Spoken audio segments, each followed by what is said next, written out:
কোনো হকারদের যদি উচ্ছেদ করতে চান তাহলে যারাই উচ্ছেদ করতে আসবেন তারাই উচ্ছেদ হয়ে যাবেন। আমাদের হকারের অপরাধটা কি? আমরা বারবার বলে আসছি যে আমাদের হকার পুনর্বাসন না করে হকার উচ্ছেদ করা চলবে না। আপনারা এখন কি করছেন? আপনারা একটা জায়গা আপনারা নির্ধারণ করেছেন না, আপনাদের ওইটা হুলেডে মার্কেট আমরা কখনো চাই না।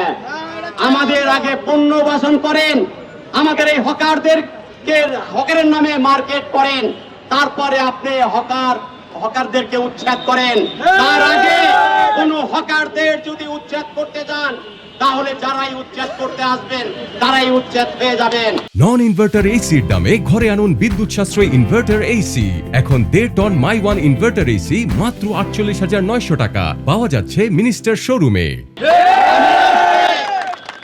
সুন্দর ভাষায় আমাদের বর্তমান প্রধানমন্ত্রী, আপনি 2 মাস হলো ক্ষমতায় এসেছেন, আমার কথাই স্পষ্ট, আওয়ামী লীগ সরকারের আমলে আমরা এই হকার্স ইউনিয়ন রাজপথ গরম রেখেছি।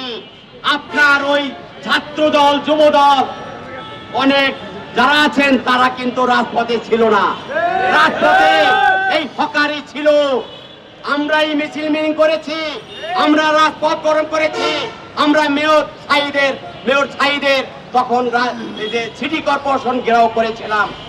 অতএব আপনার প্রতি আমার দৃষ্টি আকর্ষণ বলছি, আপনাকে যারা বুদ্ধি দিতেছেন তাদের বুদ্ধি শুনবেন না। তারা কিন্তু এই যে আওয়ামী লীগ সরকারের আমলে এই লাস্টে 5 তারিখের আগে পরে এই যারা আপনাকে বুদ্ধি দিতেছে তারা কিন্তু ছিল না, রাজপথে কিন্তু আমরাই ছিলাম। এই হকারদের উপরে জুলুম নির্যাতন করবেন না।